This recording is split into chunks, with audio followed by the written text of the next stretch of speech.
The woman arrived with the dust, the kind that crept in low along the road before the bus itself appeared, turning the late afternoon light the color of tarnished copper. The engine hissed, the door folded open, and she stepped down with one careful foot, as if testing whether the town would hold her weight. She carried a single canvas bag, frayed at the seams, and wore a jacket too heavy for the season. When she turned, adjusting the strap on her shoulder, the bruise on her wrist showed clear as a storm mark, purple, yellowing at the edges, old enough to hurt less but not yet faded. Main Street paused. It wasn't dramatic. No one pointed. No one gasped. But conversations thinned, voices lowering just enough to notice. The barber stopped mid-sweep. A woman at the diner window leaned closer to the glass. Even the dog tied outside the post office lifted its head and watched her pass. She stood there a moment, eyes moving from storefront to storefront, taking in the town as if committing it to memory. Then she walked, slow and straight-backed, toward the diner. By evening, her name was already known. Mara. She said it when asked, said it once, and didn't repeat it when people pretended not to hear. She said she was looking for work. She said she could cook, clean, mend, lift, learn. She said she didn't need much. It was the way she said things that unsettled them. No rambling explanations. No rehearsed charm. Just statements, clean and unadorned, like fence posts set deep into the ground. People trusted stories, not facts. Facts made them suspicious. Someone at the counter claimed they'd seen her before, years back, passing through with a carnival. Someone else swore she resembled a woman from a grainy photo online, though no one could pull it up to prove it. By the time the dinner rush thinned, the word liar had slipped into the talk as easily as sugar into coffee. Eli Ward heard none of it directly. He stood across the street at the feed store, weighing seed and listening to the familiar hum of his life. He was a big man made quiet by habit rather than nature, his shoulders bowed not from weakness but from years of leaning into work. He had learned long ago that land didn't care what you thought of it, and animals didn't care what you said. They responded to what you did. When he stepped outside, sack slung over one shoulder, he saw her standing near the hardware store, fingers curled tight around her bag strap. She wasn't begging, she wasn't hovering, she just stood, waiting, as if patience itself were a skill she'd mastered. Eli watched her the way he watched weather, alert, neutral, aware that judgment didn't change outcomes. He noticed how she scanned the street, how she clocked the distance between doors, how her gaze returned again and again to the sheriff's office without lingering too long. He noticed the bruise. He did not speak to her. That night, the talk got louder. It always did after dark, when certainty grew bold in the absence of proof. At the bar, someone said she'd asked too many questions. At the motel, the owner said she'd asked for a room she couldn't pay for and then walked away too calmly when refused. Calm was suspect. Calm meant hiding something. By morning, the sheriff had spoken to her. He asked the kind of questions meant to box a person in, but she answered them plainly, without irritation, without fear. He let her go with a warning that wasn't quite a warning, and that settled it for the town. If the law looked twice, there must be a reason. She didn't leave. That surprised them. She spent the day asking for work and finding little of it. A few hours scrubbing at the diner. An afternoon unloading crates at the co-op. She took what was offered, thanked people once, and moved on. She didn't complain. She didn't linger. She carried herself like someone passing through a storm with their head down. Late afternoon found her at the edge of Eli's land. The sun hung low, pressing heat into the fields, and cicadas buzzed like a held breath. Eli was mending fence where a storm had pushed a cottonwood limb through the wire. He heard footsteps and turned, hand resting easy on the post. She stopped a respectful distance away. "I heard you might need help," she said. Her voice was steady, not hopeful, not defeated, just offered. Eli looked at the fence, then at her. He took in the calluses on her hands, the scuffed boots, the way she stood balanced, ready to move if told. He nodded once and handed her gloves without a word. They worked side by side as the light thinned. She knew wire, knew how to pull it tight without snapping it, knew when a post would hold and when it wouldn't. She didn't chatter. When she spoke, it was practical, about the ground being softer near the creek, about rot you couldn't see until it failed you. Eli listened. He found himself matching his pace to hers, an unconscious thing, the way you did when work felt right. When the last staple was driven and the fence stood straight again, he paid her fare. She took the money, counted it once, and nodded. Gratitude passed over her face like a shadow, quick and gone. As she turned to leave, she paused at the gate. The evening had cooled, stars beginning to show. They think I'm lying, she said. It wasn't a question, it wasn't an accusation, it was an observation, like noting the wind had changed. Eli leaned on the post and considered his answer. He had lived a long time choosing his words carefully, knowing how easily they could be bent once released. Truth don't need an audience, he said at last.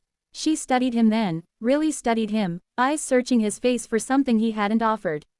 Perhaps defense, perhaps permission. She nodded once, as if accepting the limits of what he was willing to give. Good night, she said, and walked back toward town, her figure shrinking against the road. By morning, the talk had teeth. Someone claimed tools were missing from the co-op. Someone said Mara had been seen near the shed. Another said she'd asked too many questions again. The sheriff drove out to Eli's place, dust rising behind his tires. Careful who you hire, the sheriff said, leaning against his cruiser. She's trouble. Eli wiped his hands on a rag. He could hear the fence wire hum in the breeze, tight and true. She fixed my fence, he said. That's so, that's so. The sheriff shrugged, already satisfied with the shape of the story. He drove off, leaving silence in his wake. Eli stood there a long moment after the dust settled, the weight of his own quiet pressing heavier than before. Somewhere in town, a woman was being named a liar, and he had chosen not to speak. The fence held. The truth, for now, did not. The fire announced itself with a smell before it showed its face, a bitter tang of burning grass riding a wind that wasn't supposed to turn. Eli felt it before he saw it, a tightening in his chest that had nothing to do with smoke. He stepped out onto the porch and watched a gray smear rise over the ridge, thin at first, then thickening as if the sky itself were bruising. Sirens cut through the air minutes later, urgent and too late all at once. Eli didn't think. He moved. Gates flew open, cattle driven loose toward the creek where the ground stayed damp. He climbed into his truck, the engine roaring to life, and headed toward the smoke. The road shimmered with heat, ash already drifting down like black snow. Closer in, the fire had teeth. Flames ran the grass in fast, snapping lines, leaping where the wind lifted them, crouching low when it faltered. Men and women worked with shovels and beaters, faces smeared with soot, eyes wide and bright with fear. Orders were shouted, contradicted, lost to the wind. Eli spotted her near the ravine. Mara stood at the edge where the land dropped away, stamping out sparks with a wet blanket, movements sharp and efficient. Her hair was tied back, her face streaked with ash, eyes locked on the fire's behavior rather than its size. She saw him and didn't wave, didn't ask why he was there. She pointed. Dig there, she shouted. If it jumps the ravine, it'll run straight to town. He grabbed a shovel and did as told.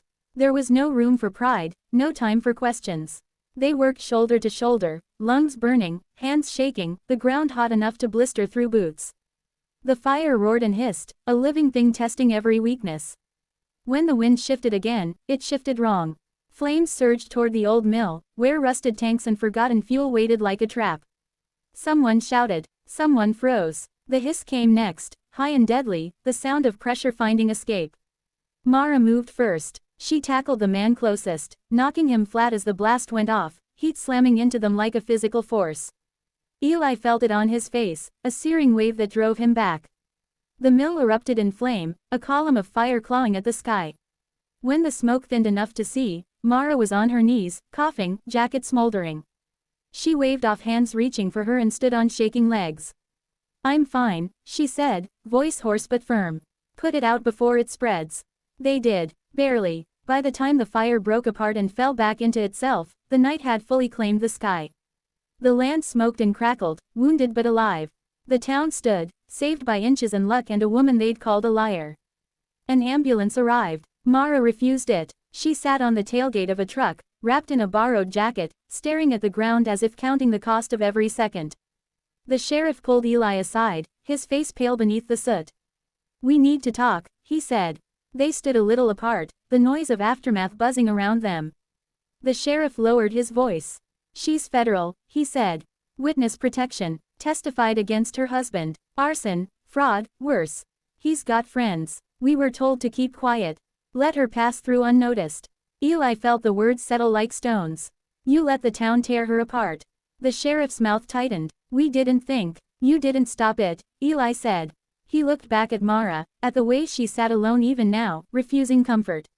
Something in him shifted, a line crossed that couldn't be uncrossed. The town gathered as the danger faded, voices low, shame creeping in where certainty had been. Hands reached out to Mara now, offering thanks, praise, apologies that came too late to matter. The mayor spoke of bravery. The sheriff spoke of procedures and misunderstandings. Eli stepped forward before he could talk himself out of it. She saved lives, he said, his voice carrying farther than he expected.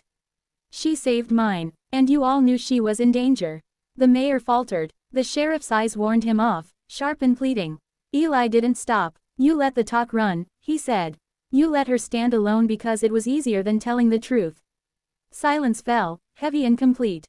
The kind that listened. Eli took a breath, feeling the weight of it all pressed down. I knew she wasn't lying, he said. I said nothing. That's on me too. Mara looked up then. Their eyes met, and in hers he saw no accusation, only a tired understanding that hurt worse. The consequences came swift and clean. By morning, federal agents arrived with quiet authority. They moved Mara before dawn, no speeches, no goodbyes. She left behind a borrowed jacket. And a town that didn't know how to sit with what it had done. The sheriff lost his job within the week. The mayor lost his next election. Files were opened, questions were asked, and Eli found his grazing lease revoked on a technicality that had slept for years until someone decided to wake it. Paperwork had teeth when it wanted to. He watched the truck haul his last load of hay down the road, dust blooming behind it like a familiar ghost. The ranch would shrink now. Margins would tighten. Nights would stretch longer with worry. A week later, a letter arrived with no return address. The paper was creased, the handwriting steady. Truth doesn't need an audience, but it needs a voice. Thank you for finding yours. Eli folded the letter and slipped it into his pocket. Outside, the fence stood straight against the pale morning sky, mended and holding. He set his hat, picked up his tools, and went back to work, poorer than before, and somehow richer, knowing that when the truth came calling again, he would not stay silent.